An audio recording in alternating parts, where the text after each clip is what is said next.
Hello students, class 10th 2023-24 यानी कि कुछ ही दिन बाद जो एग्जामिनेशन है आपके, उन एग्जामिनेशन में सबसे ज्यादा जो एक कह सकते हैं प्रॉब्लम आ रही है दो चैप्टर में बच्चों को, एक है ट्रायंगल, एक है सर्कल।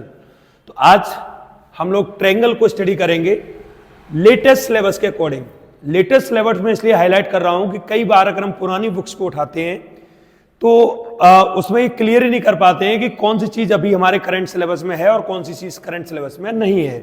तो ये जानना बहुत जरूरी है कि कौन सी चीज हमें पढ़नी है और कौन सी चीज नहीं पढ़नी है, खासकर तब जब एग्जाम इतने क्लोज हो। ठीक है, तो ट्रायंगल में अब केवल दो टॉपिक हैं जो हमें स्टडी करने हैं। एक हमें करना बेसिक प्रोपोर्शनल थ्योरम और उससे रिलेटेड क्वेश्चंस, और दूसरी चीज हमें स्टडी करनी है वो सिमिलरिटी, सिमिलर ट्रायंगल की सभी सिचुएशंस और उनसे रिलेटेड क्वेश्चंस।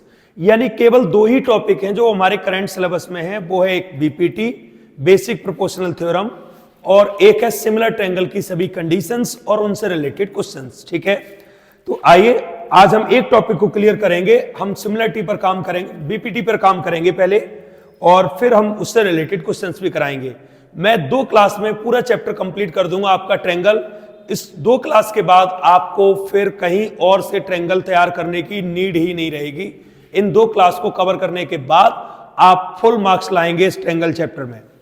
तो सबसे पहली चीज है कि बेसिक प्रोपोर्शनल थ्योरम, जिसको हम थेल्स थ्योरम भी कहते हैं। कई बार स्टेटमेंट लिखने के लिए आता है स्टूडेंट, तो स्टेटमेंट के लिए भी हम तैयार रहें कि स्टेटमेंट किस तरीके से बनता है इसका। आइए मैं आपको बताता हूं कि इसका स्टेटमेंट कैसे बनेगा और क्या हमें लिखना होगा। अगर बेसिक प्रोपोर्शनल थ्योरम की बात करें, if a line is drawn parallel to one side of a triangle to intersect other two side.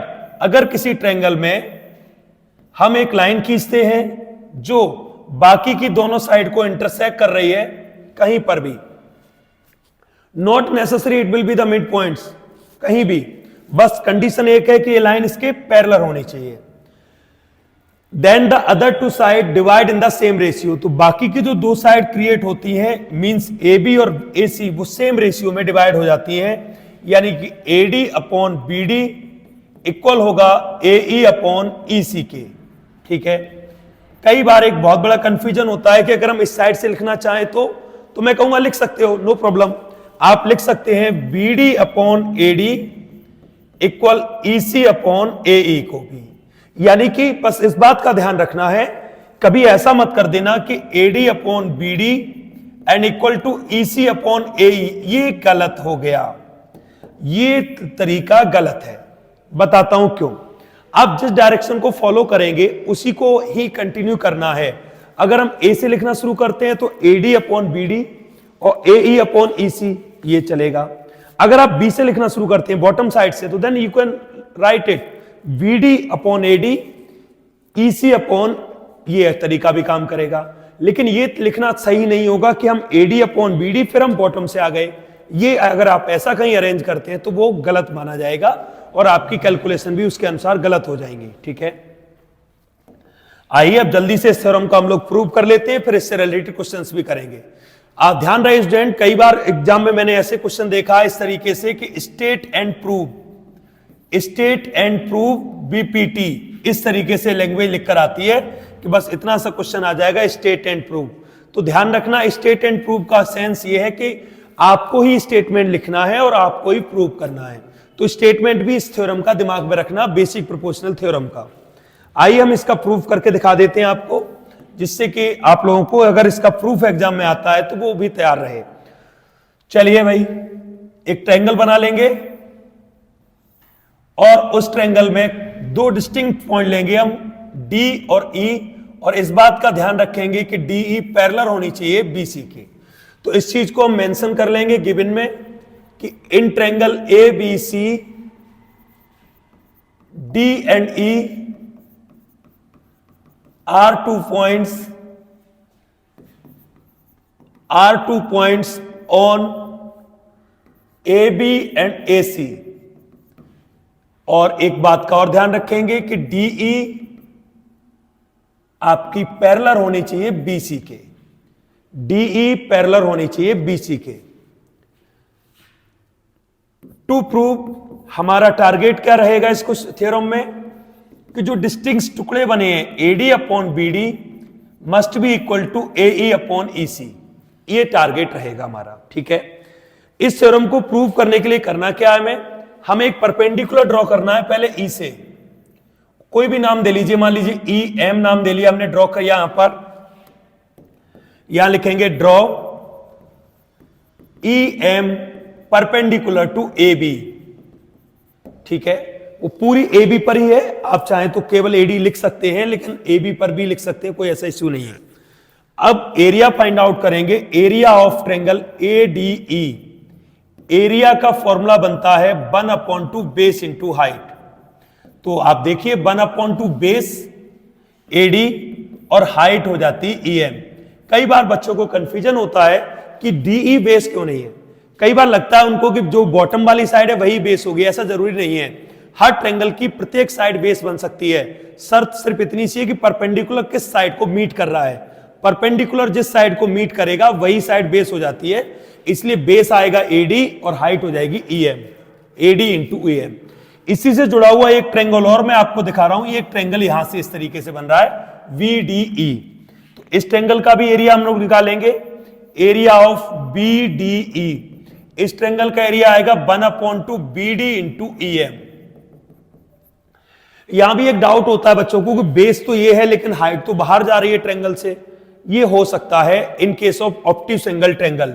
जब भी हम ऑब्ट्यूस एंगल ट्रायंगल क्रिएट करते हैं, उस ट्रायंगल में अगर हम यहां से हाइट ड्रॉ करते हैं तो हाइट हमेशा ट्रायंगल से बाहर ही होती है, बेस इतना ही आएगा, हाइट आएगी यहां से, like that 1/2 BD into EM, ये यहां से कनेक्ट हुआ है।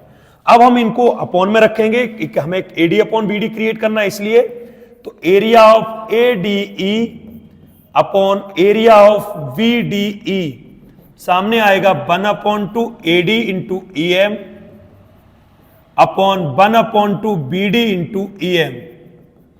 ईएम से ईएम कैंसिल, 1/2 से 1/2 कैंसिल। ठीक है, अब डिवाइड करते हैं हम इनको, तो area of ADE upon area of VDE equal आ जाएगा AD upon BD। This is your first condition, आप यहीं पर इसको छोड़ दीजिए। फिर एक बार समझिए, हमने वन साइड काम किया अभी केवल एडी और बीडी की तरफ, यानी कि ए बी की तरफ परपेंडिकुलर ड्रॉ किया, पहले ट्रायंगल का एरिया और दूसरे ट्रायंगल का एरिया, और एरिया को कंपेयर किया। कंपेयर करना क्यों जरूरी था, अगर हम कंपेयर नहीं करेंगे तो एडी और बीडी तक हम कैसे पहुंचेंगे। सेम सिचुएशन, सेम प्रोसेस अब हमें दूसरी साइड अप्लाई करनी है, यानी कि एई और ईसी की तरफ। तो अब हमें यहां से एक परपेंडिकुलर ड्रॉ करना पड़ेगा, कुछ भी मान लीजिए, एन मान लीजिए, डी एन एक परपेंडिकुलर हमने खींच लिया जो कि हमारा इस साइड की तरफ आएगा, और इस साइड को हम यहां से मिला देते हैं। तो यहां पर लिखेंगे हम draw D N perpendicular to A E A C लिख सकते हैं पूरा, और फिर से एरिया निकालेंगे एडीई का।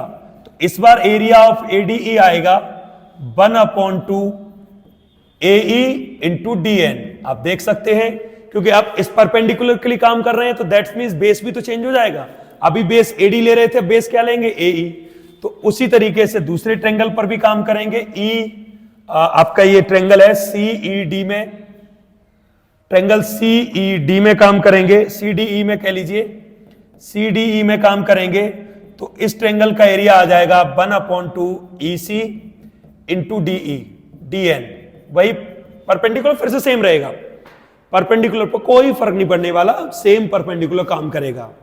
इनको भी हम अपॉन में रखेंगे, area of ADE upon area of CED equal आ जाएगा 1/2 AE इंटू DN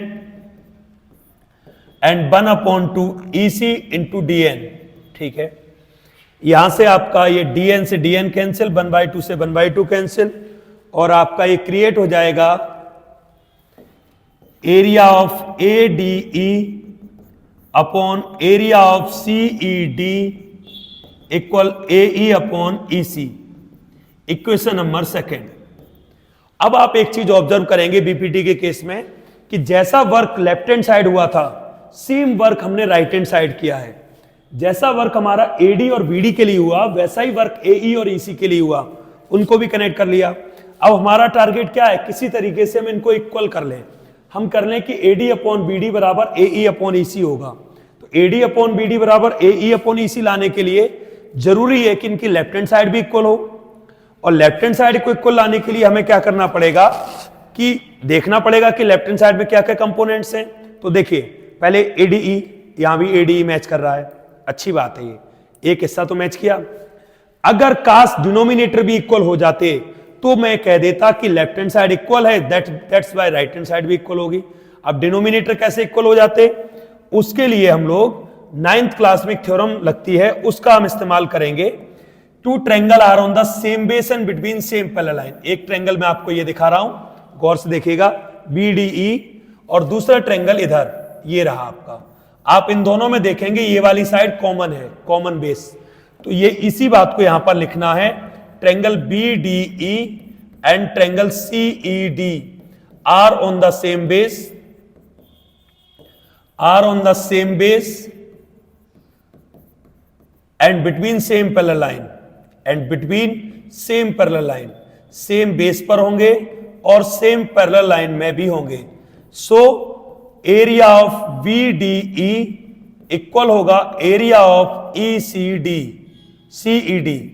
ये एरिया आपस में आपके बराबर होंगे, और जैसे ही एरिया बराबर होंगे, इसी की तो कमी थी, डिनोमिनेटर ही तो इक्वल नहीं हो पा रहा था। Now we can say the denominator is also equal, then from first, second and third हम कंक्लूजन क्या निकालेंगे कि इन दोनों का लेफ्ट हैंड साइड सेम है, दैट्स वाई राइट हैंड भी सेम होगा। तो हम ये कह सकते हैं AD अपॉन BD बराबर होगा AE अपॉन EC के।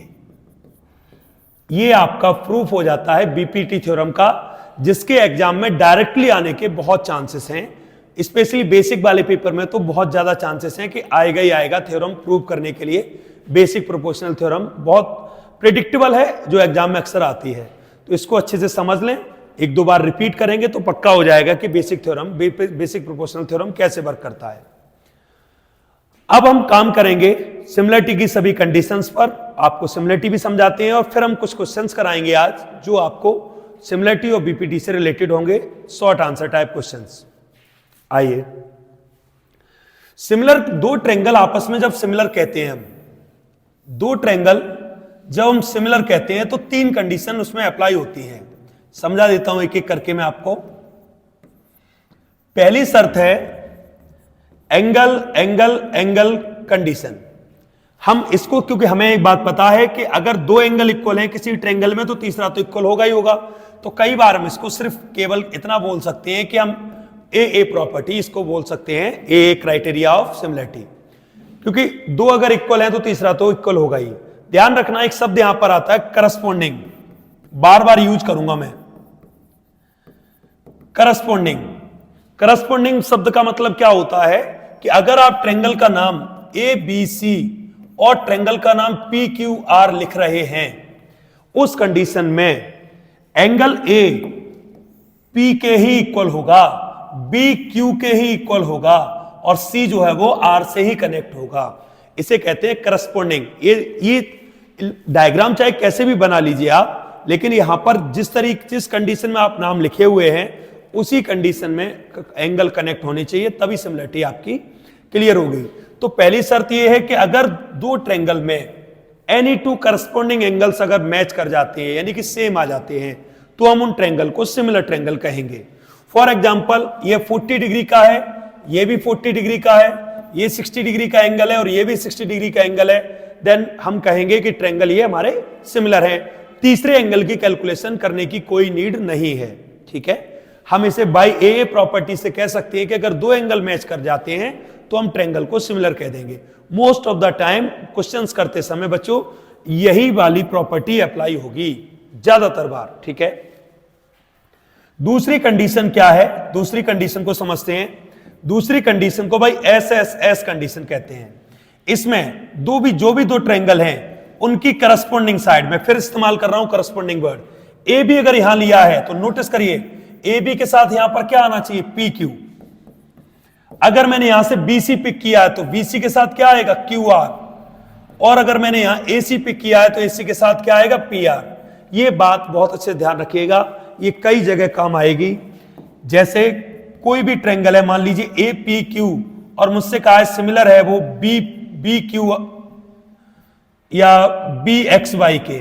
एक triangle A P Q similar है बी एक्स वाई के, और कोई मुझसे इनकी साइड को कनेक्ट कराने की जरूरत पड़ रही है, मुझसे कनेक्ट कराना चाह रहा है। अगर ट्रेंगल सिमिलर हैं तो आपको बस यहां से पिक करना है, A P upon B X बराबर होगा P Q upon X Y, बराबर होगा, फिर तीसरी साइड पकड़िए ए क्यू इक्वल होगा किसके, बी वाई के। इस तरीके से साइड को हमें कनेक्ट करना आना चाहिए। कोई भी आप कुछ भी नाम लिख दीजिए, अगर वो ट्रेंगल सिमिलर हैं तो मैं करस्पॉन्डिंग वाली बात को दिमाग में रखूंगा और उसके अकॉर्डिंग ही सभी साइड को सिमिलर में लाऊंगा। दो ट्रेंगल जब सिमिलर होते हैं तो उनकी करस्पॉन्डिंग साइड सेम रेशियो में होती है।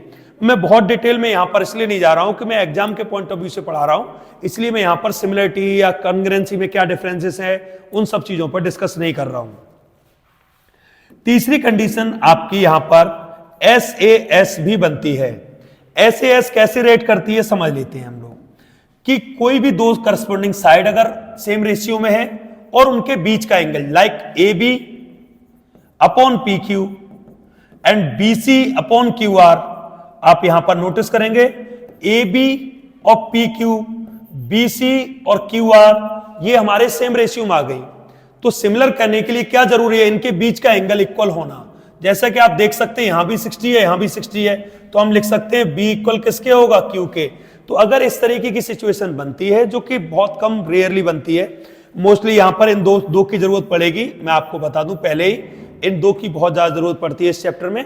या तो दो एंगल इक्वल होकर ट्रायंगल सिमिलर हो रहे होंगे, अथवा इस तरीके से करस्पॉन्डिंग साइड की बहुत जरूरत पड़ती है। तो इस तरीके से हमारा ये कनेक्ट हो जाएगा, और दो साइड के बीच का अगर एंगल भी इक्वल है तो फिर वो ऐसे सिमिलरिटी हो जाएगी। दो ट्रायंगल जब सिमिलर हो जाएंगे तो इस बात का ध्यान रखना है कि साइड कैसे कनेक्ट करनी है, ठीक है। अब मैं कुछ और रूल आपको बता दूं जो काम आएंगे आपके। एक रूल आता है ट्रिपेजियम में।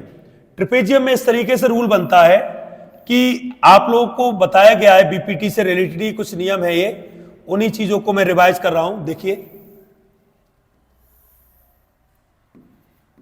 ये है जैसे, और किसी ने इसमें कहा कि टू प्रूव करिए OA अपॉन OC या OB कह सकते हैं, कोई दिक्कत नहीं है, इक्वल होगा OC अपॉन OD के। ये हमें प्रूव करके दिखाइए। और गिवन के नाम पर क्या है, गिवन के नाम पर है ABCD इज ए ट्रिपेजियम। ये आपका एक ट्रिपेजियम है जिसमें AB पैरेलल टू CD है। अब देखिए इसके सॉल्यूशन को हम कैसे इसके सॉल्यूशन को अरेंज करते हैं। तो इसके सॉल्यूशन को अरेंज करने के लिए हमें क्या करना है, आप एक चीज नोटिस करिए, एक छोटा ट्रायंगल आपको सामने दिख रहा होगा, एक बड़ा ट्रायंगल सामने दिख रहा होगा। इन दोनों ट्रायंगल को बस सिमिलर कर दीजिए आप, और देखना कितनी आसानी से सिमिलर होंगे। आप ट्रायंगल के नाम लिखेंगे, ट्रायंगल AOB। बस नाम लिखते समय एक बात का ध्यान रखना पड़ेगा, इसका नाम आपने A से शुरू किया है, फिर आप सेंटर पे आए हो, B पर पहुंचे हैं, तो उसी तरीके से बताइए इसका नाम किससे शुरू होना चाहिए, C से, O पर आएंगे और फिर D पर जाएंगे। तो ये क्रम ब्रेक कर दोगे तो आपका फिर रिजल्ट्स गलत आएंगे। तो COD, दूसरे ट्रायंगल का नाम क्या आएगा, COD। अब इन दोनों ट्रायंगल में हम कोशिश करेंगे सिमिलर करने की। सिमिलर करने के लिए नेसेसरी है टू एंगल्स का होना। बड़ी आसानी से दो एंगल आपको मिल रहे हैं, इसका एंगल A, इसका DC, और इसका एंगल B और इसका D। ये दोनों एंगल हमें किस वजह से मिल गए, क्योंकि AB पैरेलल CD है, और जब पैरेलल लाइन है तो कौन से एंगल क्रिएट होते हैं, alternate interior, opposite alternate interior angles की मदद से हम ये कहेंगे दो एंगल इक्वल हो गए। उसके बाद आप यहां पे हाईलाइट करेंगे इस तरीके से प्रॉपर्टी को, और फिर लिखेंगे AOB सिमिलर होगा COD के। यहां पर कोई स्टूडेंट चाहता तो एक वर्टिकली अपोजिट एंगल वाला भी कंडीशन को पिक कर सकता था, वो उसकी चॉइस है। अगर उसको भी लिखते हैं या इनमें से कम करके उसको लिखते हैं, कोई दिक्कत नहीं है, सब बढ़िया रहेगा। आप AA प्रॉपर्टी से उसको सिमिलर कर पाएंगे। जब ट्रायंगल सिमिलर हो चुके हैं, अब हमें कुछ नहीं करना, बस यहां से नाम देखने हैं। देखिए क्या लिखा है, पहली दो साइड OA या AO कुछ भी लिख लीजिए, उधर से क्या है आपका CO, फिर अगली दो साइड OB और OD। पिक करने को हम तीसरी भी साइड पिक कर सकते हैं, AB और CD, लेकिन प्रूव करने में कहीं कोई आ नहीं रहा, तो इन दो से हमारा काम चल जाएगा, तो क्यों हम तीसरी साइड को पिक करें। अब यहां से देखेंगे आप कि प्रूफ के अकॉर्डिंग अगर लाना है तो OB को नीचे ट्रांसफर किया और OC को नीचे ऊपर किया है, तो आप भी ऐसा कर दीजिए। OA upon OC equal OB upon OD। लीजिए आपका ये प्रूफ आ गया जो आपको चाहिए था, हेंस प्रूफ, यही तो रिजल्ट आना था। यहां से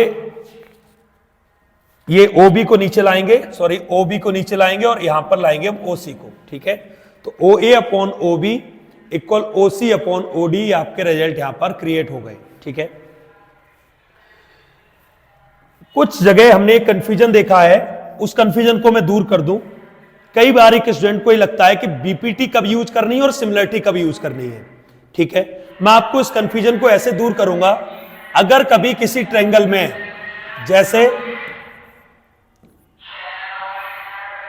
D और E आपके दो ये पॉइंट्स हैं, ये लाइन पैरेलल बोली गई है, और क्वेश्चन दूसरा होगा उसमें भी पैरेलल ही बोली जाएगी, कोई भी नाम उसमें भी ABC ले लेते हैं, और DE और E इसमें भी पैरेलल है। अब ध्यान दीजिएगा, जैसे इसमें ये साइड 2 है और इसमें ये 4 है, इसमें x है और ये x प्लस 1 है। मुझसे कहा गया find the value of x की वैल्यू बताइए जिससे कि ये सेटिस्फाइड हो जाए पैरेलल लाइन की कंडीशन। अब आप यहां पर देखेंगे ट्रायंगल में केवल साइड में वर्क हो रहा है, जब साइड में वर्क हो उस कंडीशन में केवल बीपीटी लगनी है, ठीक है। यानी कि हमें यहां लिखना है DE पैरेलल है BC के, तो बाय बीपीटी थ्योरम से क्या आएगा, AD upon BD AE upon EC, तो x upon x plus 1 equal 2 upon 4। Solve करेंगे 1/2, ये हो जाएगा 2x, ये हो जाएगा x plus 1, 2x minus x equal 1, और x की वैल्यू आ जाएगी 1, आप देख सकते हैं, ठीक है। तो इस तरीके की कंडीशन में आपका क्या अप्लाई हो गया, बीपीटी। मान लीजिए क्वेश्चन मैं लगभग ऐसा ही लूंगा, यहां पर ये साइड मान लीजिए आपकी 2 है, ये साइड मान लीजिए 4 है, ये x है और ये x प्लस 1 है। हमसे फिर कहा गया कि x की वैल्यू निकालिए, लेकिन अब बीपीटी नहीं लगेगी। रीजन समझना क्यों नहीं लगेगी, अंदर की साइड यानी कि बेस पर काम कर रहे हैं DE और BC, बीपीटी में कभी बॉटम वाली साइड इन्वॉल्व नहीं होती है। बॉटम वाली साइड अगर इन्वॉल्व हो रही है, यानी थर्ड साइड, सिंपल सी भाषा में बात कहें, बात अकेले बॉटम की नहीं है, वो साइड में भी हो सकती है, तो third side BPT parallel side बाकी की दो साइड को कनेक्ट करती है, उनको सेम रेशियो में डिवाइड करती है, लेकिन यहां तो उन दोनों टुकड़ों की बात हो ही नहीं रही है। इस कंडीशन में क्या करेंगे, इस कंडीशन में हम लिखेंगे triangle ADE and triangle ABC, इनको सिमिलर करेंगे। ये सिमिलर कैसे हो जाएंगे, बहुत आसानी से, B इक्वल होगा D के, एंगल D इक्वल होगा B के, और एंगल E इक्वल होगा एंगल C के। रीजन क्यों, क्योंकि अल्टरनेट और D पैरेलल किसके है, BC के, तो अल्टरनेट की कंडीशन से दो एंगल इक्वल हो जाएंगे। जब ये एंगल इक्वल हो जाएंगे तो आप हाईलाइट करेंगे कि by AA property triangle ADE similar है ट्रायंगल ABC के। जब सिमिलर है तो करस्पॉन्डिंग साइड सेम रेशियो में होंगी। अब करस्पॉन्डिंग को पिक करना सीखिए, AD upon AB, DE upon BC, और लास्ट में चलिए AE और अपॉन AC। देख लीजिए आप, साइड को रखना सीखिए पहले। अगर हम यहां से AD पिक करते हैं तो वहां से AB पिक करते हैं, यहां से DE पिक करते हैं तो वहां से BC पिक किया है हमने, लास्ट में AE पिक किया है तो AC पिक किया है। देख लीजिए, हाँ ये ट्रायंगल इधर हो सकता है, ये ट्रायंगल इधर हो सकता है, कोई उस बात से फर्क नहीं पड़ेगा। अब जब तीनों चीजें इक्वल हैं, अब हमें देखना है हमारे जरूरत की चीज क्या है। आप देखिए AD BD इधर तो कोई काम ही नहीं करना, ना कुछ गिवन में है ना कुछ है, तो हम इन दोनों साइड को लेकर काम करेंगे। यानी यहां से पिक करेंगे हम DE upon BC and AE upon AC। DE कितना है x, BC कितना है x प्लस 1, AE कितना है 2। अब यहां गलती मत करिएगा कि आप EC को 4 रख दें, सॉरी AC को 4 रख दें, AC तो कंप्लीट साइड होगी ना, तो ये चीज आपको खुद सोचनी पड़ेगी कि अगर 2 और 4 में बटा हुआ है तो पूरी साइड कितनी होगी 6, तो फिर AC के प्लेस पर 6 आएगा। ये बात भी हमें ध्यान रखनी होगी। अब हम इसको सॉल्व करते हैं, चलिए। तो ये आ जाएगा आपका 3x, ये आ जाएगा x + 1, 3x - x = 1, ये आ जाएगा 2x = 1 और x की वैल्यू आ जाएगी आपकी 1/2। देख लीजिए। तो ये मैंने एक एग्जांपल लेने की कोशिश की, उस एग्जांपल से आपको ये समझाने की कोशिश की है कि सिमिलरिटी और बीपीटी में क्या डिफरेंसेस होते हैं। ठीक है, सिमिलरिटी और बीपीटी में क्या डिफरेंसेस होते हैं। सिमिलरिटी उस कंडीशन में हमारी नेसेसरी बन जाती है जहां पर बॉटम वाली साइड इन्वॉल्व हो जाएगी, थर्ड साइड, और ये साइड में अगर वर्क हो रहा है तो आप बीपीटी लगाएंगे। ठीक है, आइए मैं कुछ और एग्जांपल आपको करके दिखाता हूं। जैसे एक एग्जांपल लिया है और आप भी जज करेंगे कि उनमें सिमिलरिटी सही रहेगा लगाना या बीपीटी सही रहेगा लगाना। चलिए, एक क्वेश्चन है आपके सामने। In the given figure AD 2 centimetre, BD 3 centimetre, AE 3.5 centimetre and AC full side आपकी 7 सेंटीमीटर है। ठीक है, हमसे पूछा जा रहा है क्या DE पैरेलल BC होगा, यानी कन्वर्स की बात हो रही है यहां पर। तो सिंपल सी बात है, हमसे पूछा जा रहा है क्या DE पैरेलल BC के होगा, तो आप बीपीटी के जस्ट अपोजिट सोचना शुरू कर दीजिए। अगर टुकड़ों के रेशियो, पार्ट्स के रेशियो, साइड्स के जो पीसेस हुए हैं, अगर उनके रेशियो सेम रेशियो में होंगे, सेम प्रोपोर्शनल में होंगे, then we can say easily the side will be parallel. तो सबसे पहले हम क्या पिक करेंगे, AD/BD। तो AD/BD अगर इसमें देखेंगे तो AD 2 है, BD 3 है, आपका AD और BD का रेशियो 2:3 आ गया। अब हम पिक करेंगे AE/EC और ध्यान रखेंगे कि AE तो 3.5 है लेकिन EC तो 7 है, तो 7 में घटाएंगे अगर हम तो ये भी तो कितनी बचेगी आपकी 3.5। तो ये वाली साइड भी 3.5 आ गई। 3.5 क्या आ गया 1/1। अब आप यहां पर नोटिस करेंगे कि AD और BD का रेशियो इक्वल नहीं है AE और EC के। इसका रेशियो आ रहा है 2:3, इसका रेशियो आ रहा है 1:1। तो इस क्वेश्चन का आंसर क्या देंगे आप, नो, लाइन पैरेलल नहीं होगी। अगर रेशियो सेम आ जाता तो लाइन पैरेलल होती, रेशियो सेम नहीं आ रहा है, दैट मींस लाइन पैरेलल नहीं होगी। ठीक है, AD 2 सेंटीमीटर था, BD 3 सेंटीमीटर था, AD BD का रेशियो 2:3 हो गया। AE 3.5, फुल साइड 7, तो 7 से मैंने 3.5 माइनस किया तो इधर का टुकड़ा भी 3.5 का रेशियो आएगा 1:1। तो रेशियो इक्वल नहीं आ रहा, तो इस क्वेश्चन का आंसर क्या बनेगा, लाइन विल नॉट पैरेलल। अगर रेशियो सेम आ जाता तो पैरेलल लिखते और रीजन देते by converse of BPT. Is that clear. आइए एक और क्वेश्चन पिक करते हैं हम। जैसे क्वेश्चन है आपके सामने, इसमें ऑलरेडी बोला हुआ है कि DE पैरेलल है BC के, चेक नहीं करना, DE पैरेलल BC है। गिवन के नाम पर क्या है, AD 7x - 4 है, AE 5x - 2 है, BD 3x + 4 है और EC 3x है। हमें टारगेट मिला है, आप x की वैल्यू निकालिए। अब देखिए ऐसा क्वेश्चन कितना आसान बन जाता है। अगर इस तरीके का क्वेश्चन 2 मार्क्स में आता है तो समझिए बहुत अच्छी बात है। अब हमें यहां पर क्या करना है, पैरेलल लाइन है तो by BPT, use of BPT, AD/BD equal AE/EC को अप्लाई करिए। 7x - 4 upon 3x + 4 equal 5x - 2 upon 3x, cross multiply करेंगे और हम एक सॉल्व करके x की वैल्यू निकाल लेंगे। इन केस अगर क्वाड्रेटिक इक्वेशन बनती है, जिसका मुझे लग रहा है कि हाँ क्वाड्रेटिक बनेगी, क्वाड्रेटिक इक्वेशन बनती है तो आपको मिडिल टर्म स्प्लिटिंग से फैक्टराइज करके आंसर्स निकालने पड़ेंगे। ध्यान रखना x की वैल्यू नेगेटिव नहीं हो सकती, क्योंकि x अगर नेगेटिव होगा तो EC आपका नेगेटिव हो जाएगा, जो कि ट्रायंगल की साइड है और साइड कभी ट्रायंगल की नेगेटिव हो नहीं सकती। तो सिर्फ क्रॉस मल्टीपल करके कैलकुलेशन करनी है आपको, बस मैं तरीका बता रहा हूं कैसे हैंडल करना है इस टाइप के क्वेश्चन को। आइए थोड़ा सा सिमिलरिटी की बात कर लेते हैं, सिमिलरिटी कैसे कैसे यूज हो जाती है। जैसे क्वेश्चन है, a vertical stick 1 metre long cast a shadow of 80 centimetre long. एक स्टिक जिसकी लेंथ है 1 मीटर और उसकी जो शैडो आ रही है जमीन पर वो 80 सेंटीमीटर की शैडो आ रही है। तो ए भी हमारी स्टिक हो गई और ए से लेकर सी उसकी शैडो हो गई, ये कंडीशन बन गई। At the same time a tower cast a shadow of 30 metre long, उसी समय एक टावर है जो इसकी परछाई 30 मीटर लंबी बन रही है। Find the height of tower, tower की हाइट बतानी है, हमें टावर की हाइट बतानी है। तो इसको हम इमेजिनरी ट्रायंगल में ऐसे फॉर्म कर लेते हैं और हमें टारगेट है कि टावर की हाइट बतानी है कि टावर की हाइट क्या होगी।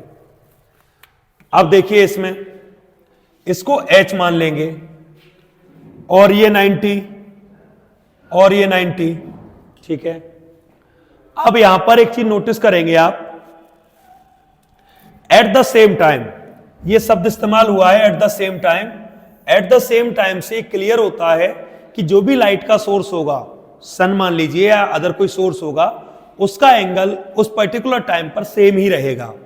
थोड़ी देर के लिए मान लेते हैं कि सन ही सोर्स है लाइट का, सन से ही लाइट मिल रही है दोनों को और सन की लाइट से ही परछाई बन रही है दोनों की, तो दो चीजें इनमें मैच कर जाएंगी। पहली चीज मैच कर जाएगी सन का एंगल, लाइट के सोर्स का एंगल, और दूसरा 90 डिग्री होना। ये इरेक्ट की पोजीशन में ही मानेंगे कि टावर और स्टिक दोनों आपके इरेक्ट होंगे। अब यहां पर एक प्रॉब्लम है, आप देखेंगे कि ये 1 मीटर है, ये मीटर है और ये किसमें, सेंटीमीटर में, तो यूनिट हमें एक जैसी करनी होंगी। तो हम इसको 80 सेंटीमीटर को 80/100 करके 0.8 मीटर लिख लेते हैं, ठीक है। अब ट्रायंगल के नाम सही से लिखना, ट्रायंगल ABC सिमिलर होगा ट्रायंगल PQR के। सिमिलर क्यों होगा, मैंने रीजन दे दिए, नंबर 1 रीजन लाइट के सोर्स का एंगल, नंबर 2 ये 90 डिग्री। ये आप एग्जाम में पूरा मेंशन करेंगे, अभी तो मैं थोड़ा जल्दी में कर रहा हूं, इससे ज्यादा क्वेश्चन हो जाए कम समय में। आप ये दोनों चीजें मेंशन करेंगे, उसके बाद सिमिलरिटी पर आएंगे। अब यहां से कनेक्ट करिए, AB/PQ इक्वल होगा BC/PR के। देख लिए, BC/PR के, ABCPQR देख सकते हैं आप। अब यहां पर आप इस चीज को लिखेंगे कि AB/PQ आ गया, AB आ गया, PQ आ गया, उसके बाद BC और QR आएगा, BC के साथ QR आएगा और AC के साथ PR आएगा। अब आपको देखना काम की दो साइड कौन सी है हमारी, ABPQ, हाँ ठीक है, ABPQ पिक कर लीजिए, ABPQ पिक कर लीजिए, और AC और PR पिक कर लीजिए, AC और PR, ठीक है। इसको क्यों ड्रॉप कर दिया है, समझ लीजिए इसको क्यों ड्रॉप कर दिया। जब तीनों इक्वल होते हैं तो कोई दो ही हमारे यूज में आती हैं, या एक बार में हम दो को लेकर ही कैलकुलेशन करेंगे। तो AB हाइट की बात हो रही है और AC परछाई की बात हो रही है, तो इसलिए मैंने ये दो साइड पिक किए, वो बीच वाली साइड को हम ड्रॉप कर देंगे। अब AB के प्लेस पर क्या रहेगा, 1, PQ कितना है, PQH, AC कितना रहेगा 0.8 और ये कितना रहेगा 30, तो 0.8 into H equal 30, H equal आ जाएगा 30/0.8। इसे सॉल्व करेंगे, ये आ गया 300/8। इसको हम और सॉल्व करेंगे तो ये हमारा मीटर में आंसर आ जाएगा 300/8 मीटर। अभी इसको सॉल्व करेंगे हम 4 से 2 से, तो आप तब जाके आपका आंसर क्लियर होगा कि कितने मीटर आपकी इसकी शैडो क्रिएट होगी। क्लियर है, तो इस तरीके के क्वेश्चन के लिए भी तैयार रहिए। एक और इसी से जुड़ा हुआ क्वेश्चन बनता है जो कि बहुत बार एग्जामिनेशन में देखा गया है कि किस तरीके से क्वेश्चन आ जाता है। आइए मैं समझाता हूं इस क्वेश्चन को भी। एक क्वेश्चन है आपके सामने, a girl of height 100 centimetre is walking away from a base of lamp post at the speed of 1.9 metre per second.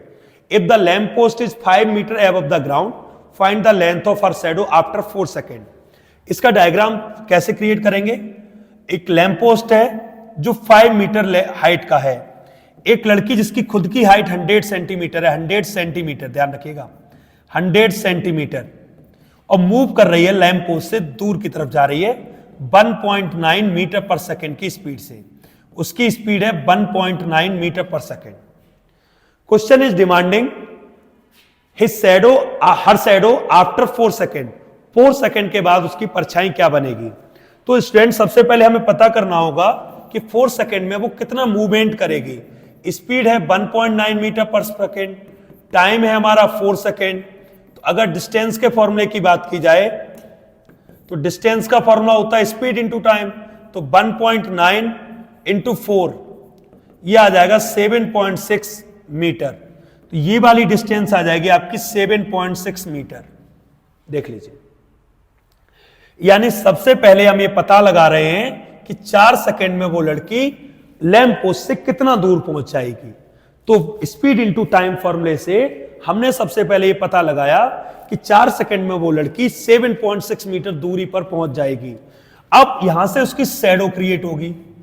अब शैडो की लेंथ क्या होगी, कोई आइडिया नहीं।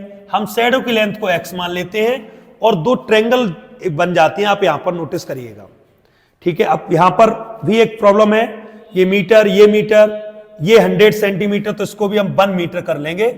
लड़की की हाइट को 1 metre, 100 centimetre equivalent to 1 metre. और सिमिलरिटी कहां से लगेगी, यहां से गौर करिएगा, CPQ। तो ट्रायंगल पकड़ेंगे CPQ और CAB, उसी क्रम में नाम लिखना। क्रम अगर आपने तोड़ दिया तो फिर बात बिगड़ जाएगी ट्रायंगल में। आपको ये नहीं होना चाहिए कि CAB बोलने में अच्छा नहीं लग रहा है, ABC होता तो कितना अच्छा लगता। ऐसे नहीं होता। यहां पर करस्पॉन्डिंग साइड्स को, करस्पॉन्डिंग एंगल्स को ध्यान में रखकर काम करना होता है। अगर हमने पहले ट्रायंगल का नाम CPQ लिखा है तो दूसरे ट्रायंगल का नाम भी C से शुरू करेंगे और A और B तक जाएंगे उसी क्रम में। ट्रायंगल ये सिमिलर होंगे। रीजन बता दूं क्यों होंगे, एग्जाम में रीजन को हाईलाइट करेंगे। रीजन होगा एक तो एंगल C कॉमन एंगल होगा और angle A equal angle P के हो जाएगा, क्योंकि दोनों ही 90 के मानकर चलेंगे यहां पर। तो दो एंगल काफी हैं ट्रायंगल को सिमिलर करने के लिए। दो करस्पॉन्डिंग एंगल इक्वल आ जाते हैं तो ट्रायंगल हमारे सिमिलर हो जाते हैं। जब ट्रायंगल सिमिलर हो चुके हैं, अब इनकी करस्पॉन्डिंग साइड सेम रेशियो होंगी। आइए, CP upon CA, PQ upon AB, ठीक है। CP X, CA 7.6 plus X, PQ 1 और AB कितना है 5। देख लीजिए, बस क्रॉस मल्टीप्लाई करना है, आपका आंसर आ जाएगा। मैं बता दूं, ये 5x इक्वल आ जाएगा 7.6 plus x, 5x minus x equal 7.6, 4x equal 7.6, x equal आ जाएगा 7.6 अपॉन 4 और ये आपका 1.9 ही आ जाएगा। इतने मीटर की परछाई बन जाएगी लड़की की 4 सेकंड के बाद। देख लीजिए, ये भी बहुत प्रेडिक्टेबल क्वेश्चन है, आपके एग्जामिनेशन में होना ट्रायंगल चैप्टर से रिलेटेड। और किस तरीके से डायग्राम सेटअप करना है ये चीज आप देख लीजिए। कुछ और क्वेश्चन आते हैं बीपीटी से रिलेटेड, उनको भी डिस्कस करता हूं। बहुत आसान होते हैं, लेकिन कई बार स्टूडेंट ऐसे उलझ जाता है, उसको लगता है जाने कितना कठिन क्वेश्चन आ गया है। अब जैसे इस क्वेश्चन में डायग्राम आपके सामने है, मैं और थोड़ा इसको दिखा देता हूं जूम करके। डायग्राम आपके सामने है, गिव में इसी में क्वेश्चन में समझा देता हूं। LM और ये पैरेलल टुकड़े दिए हैं, तो गिवन में फॉर्मेलिटी जरूर करिए।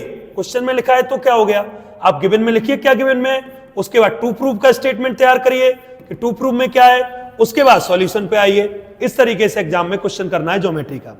अब यहां पर आप बेसिकली देखेंगे कि दो ट्रायंगल मैं दिखा रहा हूं आपको, ABC, एक ट्रायंगल ये है।